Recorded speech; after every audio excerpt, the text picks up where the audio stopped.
सियासत में हर कदम पर जोड़ घटाव गुना भाग लगा रहता है। इसी तरीके से हरियाणा में कांग्रेस और आम आदमी पार्टी के बीच गठबंधन बनते बनते रह गया तो उसमें भी नफा नुकसान तो होगा ही। चुनाव से पहले गठबंधन की कोशिश दोनों पार्टियों में चलती रही, जाहिर सी बात है उम्मीद दोनों को कुछ ना कुछ रही होगी, तोलमोल भी चला होगा, कई राउंड बातचीत में मान मनोबल के साथ ही तलखी भी देखने को मिली होगी। जी हाँ, अब जबकि आम आदमी पार्टी ने अपने 20 उम्मीदवारों की पहली लिस्ट जारी कर दी है तो आधिकारिक तौर पर कहा जा सकता है कि गठबंधन की उम्मीद टूट गई, लेकिन इससे फायदा किसे होगा? बड़ा सवाल ये है। आपने अपनी पहली लिस्ट में 20 सीटों पर उम्मीदवारों के नाम का ऐलान किया है, जिन 11 सीटों पर कांग्रेस पहले ही उम्मीदवार घोषित कर चुकी है। वहां पर भी आपने प्रत्याशी उतारे हैं। ये सीटें उचान कला, महम, बादशाहपुर, नारायणगढ़, स्मालखां, दाबली, रोहतक, बहादुरगढ़, बादली, बेरी, ये तमाम महेंद्रगढ़, ये ऐसे तमाम इलाके हैं जहां पर उम्मीदवारों के नामों का ऐलान हो चुका है। 11 सीटें बहुत इंपॉर्टेंट है, जिनके बारे में हम आपको आगे बताएंगे। कांग्रेस को इससे क्या होगा, कांग्रेस को क्या इससे नुकसान होगा? क्योंकि बिल्कुल एकदम ऐसी सीटें हैं वहां पर जहां पर अंदाजा ही लगा जा सकता है कि कांग्रेस को नुकसान हो सकता है। लेकिन आखिर गठबंधन में बात बनी क्यों नहीं? क्या कहीं ना कहीं नेताओं के बीच कुछ इनसिक्योरिटी थी इस गठबंधन को लेकर? क्या था? क्या वो पेचीदगियां थी? वो समझने की कोशिश करेंगे। दरअसल गठबंधन की बातचीत में जो सबसे अहम बात थी वो कांग्रेस के स्थानीय नेताओं का ये डर था कि कहीं आम आदमी पार्टी को गठबंधन के बहाने पैर जमाने का मौका तो नहीं मिल जाएगा।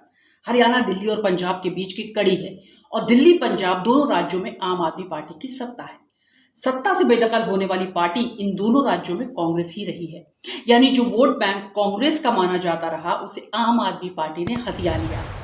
कांग्रेसी ये गलती हरियाणा में नहीं करना चाहते, इसलिए आम आदमी पार्टी उनके सहारे हरियाणा में पैर जमा ले, ये उन्हें कतई गवारा नहीं है। क्या कांग्रेस अकेले ही जीत को लेकर आश्वस्त है?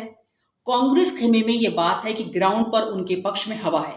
पार्टी के प्रदेश स्तर के नेता ये मानते हैं कि आम आदमी पार्टी इसी हवा का फायदा उठाने के लिए गठबंधन का हिस्सा बनना चाहती थी ताकि उसे प्रदेश में फायदा मिले।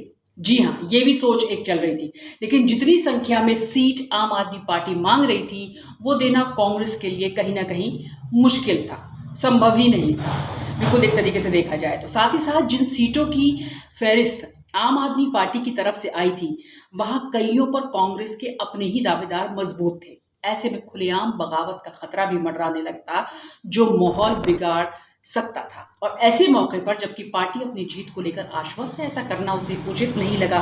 तो इस वक्त कांग्रेस जो है कॉन्फिडेंट है, उसको खास तौर पे ये लग रहा है कि उसकी जीत पक्की है, क्योंकि जिस तरीके की हवा चल रही है, जिस तरह का माहौल है, जिस तरह से वहाँ पर रैलियाँ की जा रही हैं और जिस तरीके से बड़े बड़े नेता जो हैं वो प्रचार करेंगे और उन्होंने अपना दमखम दिखाया है, तो उससे साबित ये हो रहा है कांग्रेस को लोकसभा चुनाव के बाद एक बार फिर से कुछ कॉन्फिडेंस आया है ये कर दिखाने का कि जो प्रदेश में जो चुनाव अभी हाल में होने वाले हैं, चाहे वो जम्मू कश्मीर हो चाहे वो हरियाणा हो, वहां पर कांग्रेस को लग रहा है कि उसको जीत मिल सकती है क्योंकि हवा कांग्रेस की है।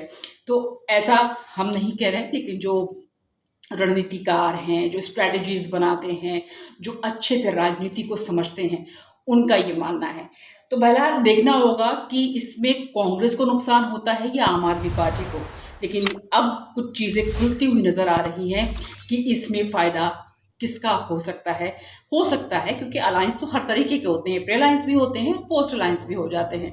तो क्या वक्त की नज़ाकत होगी तब देखा जाएगा। आम आदमी पार्टी लगा सकती थी बीजेपी के कोर वोट बैंक में सेंध। जानकारों का ये भी मानना है कि आम आदमी पार्टी से अलायंस कांग्रेस के लिए फायदे का सौदा भी साबित हो सकता था। कई सीटों पर शहरी आबादियां ज्यादा है। शहरी वोटरों में आम आदमी पार्टी का समर्थन कांग्रेस की तुलना में बेहतर है, खास तौर पर वो इलाके जो दिल्ली या फिर पंजाब से सटे हुए हैं। वहां आम आदमी पार्टी को सीटें देकर कांग्रेस एक तीर से दो निशाने साध सकती थी। एक तो बीजेपी की कोर वोट बैंक में सेंध मारी और दूसरा कांग्रेस के वोट बैंक का ट्रांसफर होकर आम आदमी पार्टी के लिए विनिंग कॉम्बिनेशन बन सकता था। लेकिन आरोप है कि कांग्रेस के कुछ नेताओं ने इस समीकरण की अनदेखी कर दी। क्या कांग्रेस को था चुनाव से पहले माहौल बिगड़ने का खतरा? कांग्रेस पहले ही अपने अंदर के गतिरोध से जूझ रही है। कई सीनियर नेताओं के खेमे बटे हुए हैं। आला कमान को हुड्डा खेमे, शैलजा और सुरजेवाला जैसे खेमों में तालमेल बिठाने में ही पसीना आ रहा है। ऐसे में 90 सीटों के लिए हजारों दावेदार पार्टी के अंदर ही मौजूद हैं। इन दावेदारों की नाराजगी के साथ ही गठबंधन का खेल साधना दोहरी चुनौती बन जाती है। अंदरूनी तौर पर यह भी डर सता रहा है कि अगर कुछ सीटें कमजोर कड़ी साबित हो गई तो फिर माहौल बदलने में वक्त नहीं लगेगा और फायदा अपने अंदर फिलहाल संकट से जूझ रही बीजेपी को भी हो सकता है।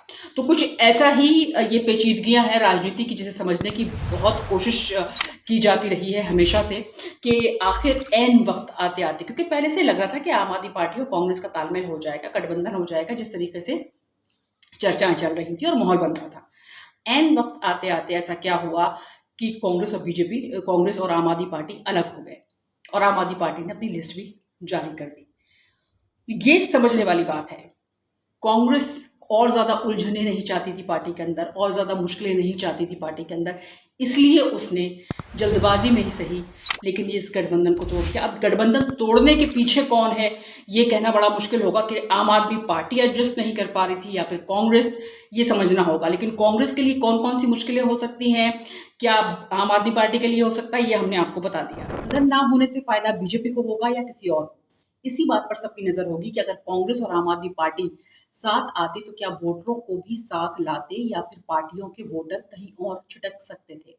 बीजेपी यही उम्मीद करेगी कि सत्ता विरोधी वोटर जितने ज्यादा हिस्सों में बटे उतना ही बेहतर होगा। पहले ही आईएनएलडी, बीएसपी और आजाद समाज पार्टी जेजेपी का गठबंधन सामने है। ऐसे में आम आदमी पार्टी का अलग जाना कांग्रेस के वोट को अपने साथ ले जाएगा या फिर बीजेपी के लिए ये गिनती होगी। ये समझने वाली बात जरूर है कि इसमें बीजेपी का कितना फायदा है, क्योंकि बीजेपी के सामने चुनौतियां कम नहीं है। अभी तक जो खबरें सामने आ रही हैं उसके मुताबिक बीजेपी में तो भगदड़ मची हुई है। 40 से ऊपर विधायक नेता जो हैं वो छोड़ चुके हैं मैदान, बिल्कुल बीजेपी का साथ छोड़ चुके हैं, इस्तीफों की भरमार लगी हुई है और कोई निर्दलीय चुनाव लड़ने की बात कर रहा है, कोई किसी पार्टी में जाने की बात कर रहा है। तो बीजेपी के लिए बहुत ज़्यादा बड़ी चुनौती होगी बीजेपी के लिए, बल्कि ये कह सकते हैं कि बहुत बड़ी मुश्किल हो सकती है। लेकिन गठबंधन नहीं होना ये किसके फायदे में जाएगा, ये समझने वाली बात होगी। ये तो आने वाले थोड़ा सा जब चुनाव और नज़दीक आएंगे, वोटिंग नज़दीक आएगी, उससे ही अंदाज़ा लगाया जा सकता है। नमस्कार, आप हमें देखते रहिए, सब्सक्राइब करिए, लाइक करिए, शेयर करिए। कमेंट बॉक्स में जो भी आपके सुझाव हैं हमें प्लीज़ दीजिए, उससे हम और समझेंगे और हमें सपोर्ट मिलेगा आपका। थैंक यू वेरी मच, धन्यवाद।